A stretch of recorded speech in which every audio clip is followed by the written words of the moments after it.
Hello everyone, my name is Silvertails, and after I close that window, we're going to talk a little bit about some of the support coming out in Primal Origin. There's the next Yu-Gi-Oh set coming out for us in May, and I believe the OCG gets it... I probably should have looked at that beforehand.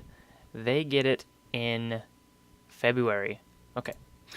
Primal Origin is, of course, the next set after Legacy of the Valiant, and there's a lot of cool support for older archetypes and themes in this, and they just announced their effects. They announced these cards beforehand, but we haven't known what they do for quite a while, but we finally have effects on them. So we're going to start with my favorite, Diamond Core of Kawaki Marrow. So this is a normal spell card. You can activate it to add one Kawaki Marrow card from your deck to your hand, except another copy of Diamond Core of Kawaki Marrow. You can also banish this card from your graveyard. This turn, Kawaki Marrow monsters you control cannot be destroyed. So, the first effect.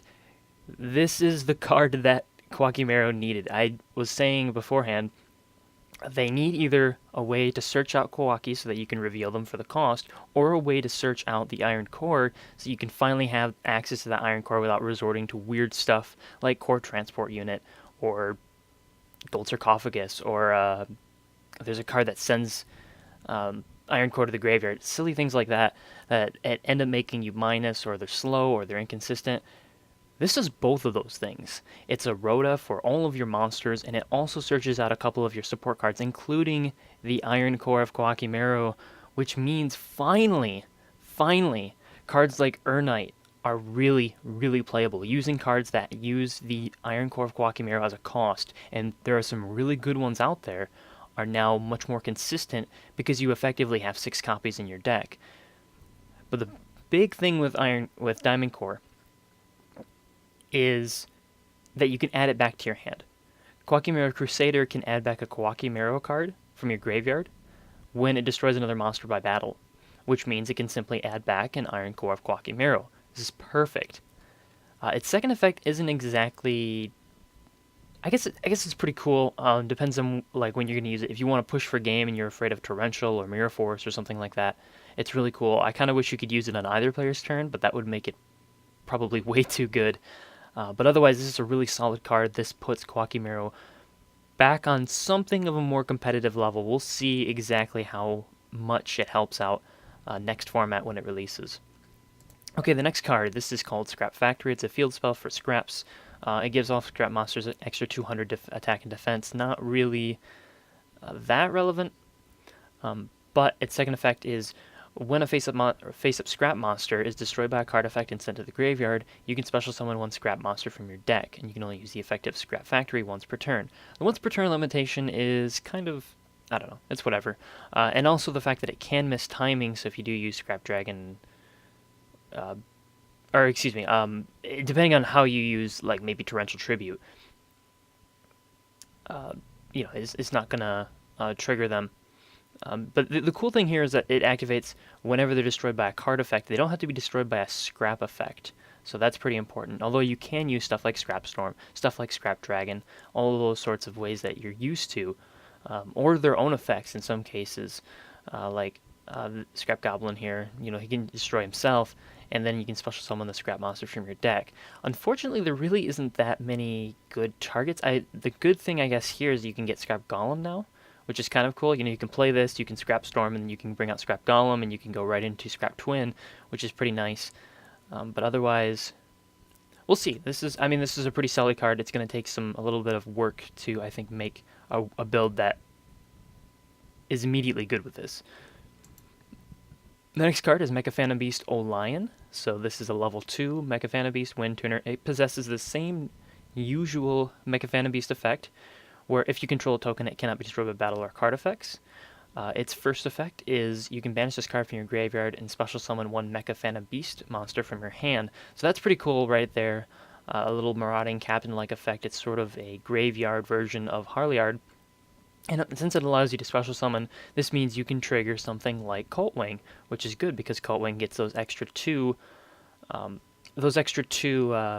tokens when it's special summoned from the hand while you control another Mecha Phantom Beast. And then, of course, it's got the token effect. It does not change levels, so that's something to know. It won't change levels with more tokens on the board, just like the other Mecha Phantom Beast tuner, Warblerin. And then its next effect, if this card is sent to the graveyard, you can special summon one Mecha Phantom Beast token. You can only use the effect of Mecha Phantom Beast O-Lion. This effect of Mecha Phantom Beast O-Lion once per turn.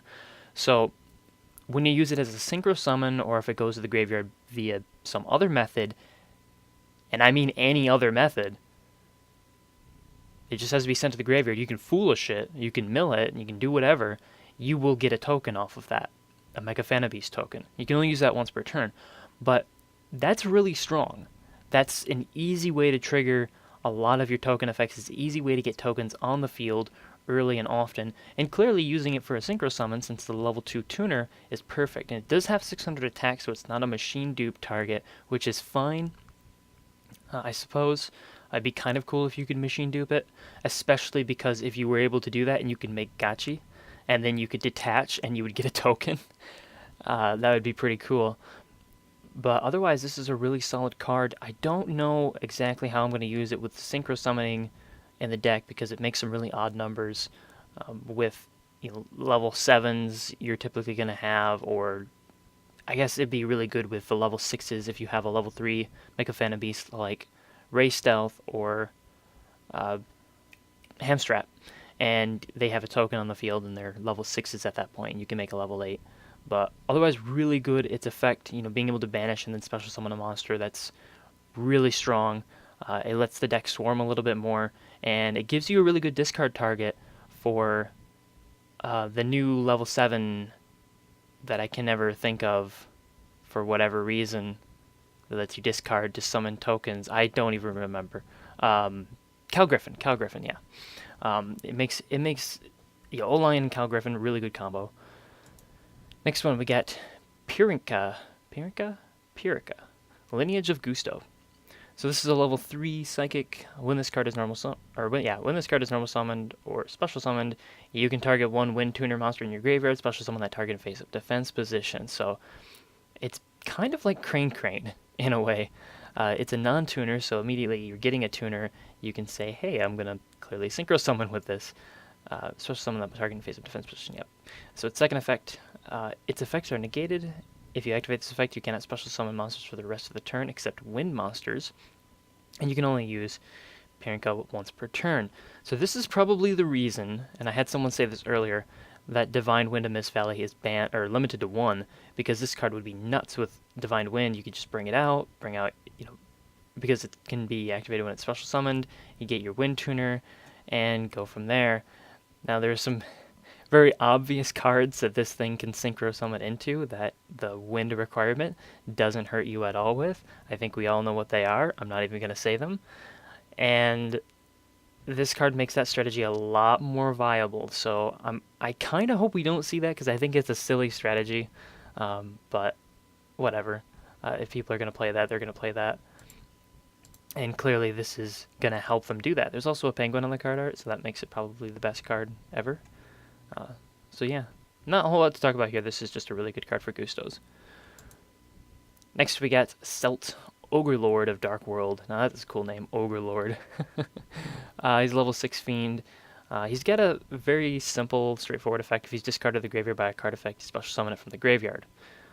If it's discarded from your hand by an opponent's card effect, you special summon one fiend-type monster from your deck to either side of the field. So this works really well with Ceruli, and yeah, it can do some kind of nasty stuff. You can discard it with Ceruli and then put another Ceruli on their side of the field and then continue to go from there. It's kind of crazy. Yeah, this guy's pretty interesting, and the fact that he's a 6 is kind of interesting too, because it opens up a rank 6 toolbox to Dark Worlds, which there's a lot of good stuff in there, including a card coming up next set that wipes the field and can't be chained to. So, stuff like Strike Bouncer, stuff like M7 in particular, are really nice cards to have access to, and Overlord's going to do that for them. So, kind of another straightforward card. And then we've got Gladiator Beast Augusto, level 8 Winged Beast, Dark, kind of maybe like a really large version of Bestiary, I don't know. When this card is special summoned by the effect of a Gladiator Beast monster, you can special summon one Gladiator Beast monster from your hand in face-up defense position. Shuffle that monster into the deck at the end during the end phase. And then it's got the standard, if it's at the end of the battle phase, if this card was attacked or this card attacked or was attacked, shuffle this card into the deck, special summon one Gladiator Beast monster from your deck, except Gladiator Beast, Stole. So, right away, he's a big beater. I mean, you can bring him out at 2600 and clearly and swing over quite a bit. But being able to get that immediate Gladiator Beast off of the summon is kind of handy if you've got something stuck in your hand, like a Bestiary, and you want to do that contact fusion, but you've got it in your hand, and you need a way to get that out and make that play immediately. Here's your option, and then clearly, its attack score being something to look into. Whether or not people will actually play this, I don't know. It's kind of iffy. Gladiator Beast players tend to shun new support in a lot of ways. If it's not a Bestiary going to 2, they don't seem to care about it, or tanky, But yeah, I think this card might see some play. It's kind of cool. I haven't really played Gladiator Beast in a very, very, very, very long time, so I'm not going to pretend to know about the deck too much. So let's move on to probably the most busted card that has so far been announced, which is Madolche and Jelly. And this card's really interesting because it makes Chateau good because as a fairy, but it's also really crazy because of its second effect here. It's got the standard Madolche effect where if this card in your possession is destroyed by your opponent's card by battle or card effect and sent to the graveyard, you shuffle it back into the deck. But here's the second effect. You can tribute this card, special summon one Madolche monster from your deck. It cannot be destroyed by battle. Also shuffle it into the deck during the next end phase. You can only use the effect of Madolche and Jelly once per turn. So, we have a Lone Fire Blossom for Madolche that sets up the graveyard and searches out Hoot Cake. That also can't be destroyed by battle, by the way. Oh, who would have thunk it? Yeah, this is a really nutty card. This allows you to basically go into Hoot Cake nonsense first turn right away, with an empty graveyard. I mean, your opponent can do whatever. You go second, you go into Hoot Cake, you OTK them. All you have to do is really open up with this card and maybe something like Ticket. It is incredible. It's an amazing card, and definitely looking at this deck becoming probably, depending on the Bujin support in the rest of the set, this will probably be the best deck in the game. And I don't even think I'm exaggerating when I say that. I really do think that unless the ban list hits this deck, it will be the best deck in the game because this card is so nutty. It totally solves the biggest problem with that deck is that it just has this atrocious and slow early game, and it can't crack fields reliably because it doesn't have that quick access to Tiramisu. Now it does. Now it can beat any field because it's got this non-targeting return to the deck Tiramisu that it can get off of one card. And that's Madolche and Jelly. So, I think the deck's going to be amazing. But that's just me. Maybe it won't. Who knows? It's also Earth, if that counts for anything. So it totally works with goes and match. And lastly, we have Hazy Flame Hydra. I was really looking forward to this card, and I looked at it, and I said, wow, this thing sucks. And then I looked at it again, and then I didn't think so anymore. So let me read this effect. Like all other Hazy Flames, this card cannot be targeted by your opponent's card effects. And second effect, you cannot special summon any monsters except fire monsters. So while it's face up on the field, you are restricted only to fire monsters. But that's not too big of an issue, because you're probably going to Xyz with it right away as a level 6. An Xyz monster that was summoned using this card as an Xyz material gains the following effect. When this card is Xyz summoned, target one Hazy Flame monster in your graveyard. Attach that target to this card as an Xyz material.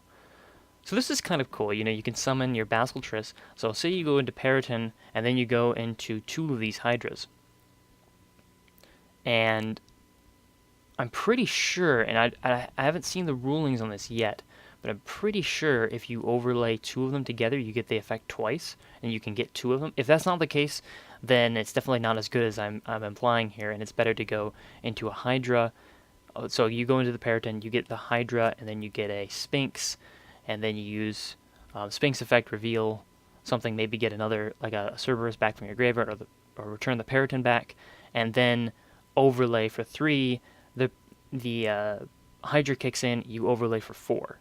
So now you have a 4 material Basilisk. That's a Basilisk with, I think, over 3,000 attack that can't be destroyed by card effects. I'm pretty sure that's what its conditions are at 4 materials.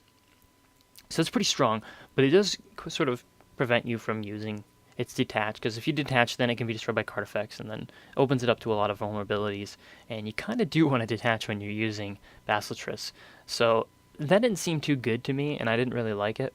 But then I took a second look, because I mentioned it to a friend. I'm like, hey, this card isn't really that good. But then he decided to point out that it's a dinosaur. And suddenly, I remembered a little Xyz monster called Evolsar Solda, and its awesome special summon negation effect, and its ability to not be destroyed by card effects, depending on the number of materials it has. And then I thought, oh, the Hazy Flame extra deck just got about 100 times better with this guy. Plus, he's a rekindling target. Which means, really, that rekindling goes back into the deck. And also, he's a Fire Dog target. He's a Fire Dog target, right? Yeah, he's a Fire Dog target. Which is just really cool. Unfortunately, he's not an Onslaught target. But I guess that's not too big of a deal. But yeah, this is a really, really good card. And it actually gives almost... It really does give a lot of decks a run for their money, because Solda is such an amazing card. And in fact, we'll look at that here. Evolsar Solda. And we're going to see my background. 2 level 6 dinosaur type monsters cannot be destroyed by card effects while it has an Xyz material. When your opponent special summons a monster, detach one Xyz material to destroy that monster. I mean, this thing is crazy good. And imagine making this off of Hydra, where you can just sit on it with 4 materials. It can't be destroyed by card effects, and it's just going to sit there and negate every time, or destroy your special summons every time you try to make them, for about 4 special summons. That's crazy. Yeah, this definitely puts Hazy Flame on the map, and I think the rest of these cards really do put their respective archetypes on the map again. Although I don't know if Madolche needed probably the best card, because it's out of all these decks, I think it's the best. Yeah, it's definitely the best. You know, Kwakis aren't played, Scrap aren't played, Mecha Phantom Beast really aren't played, won't be played next format. The Gusto aren't played. Dark World are really inconsistent. Hazy Flame aren't played. Gladiator Beast aren't played. Madolche are played, and they're getting the best card. So, a little bit of favoritism, but whatever. We'll deal with it. The rest of the set's got some new stuff. Definitely recommend checking it out. And that is all for me. Leave a comment, your thoughts. I'm just really excited today. But yeah, that's it. Thank you for watching, and until next time then.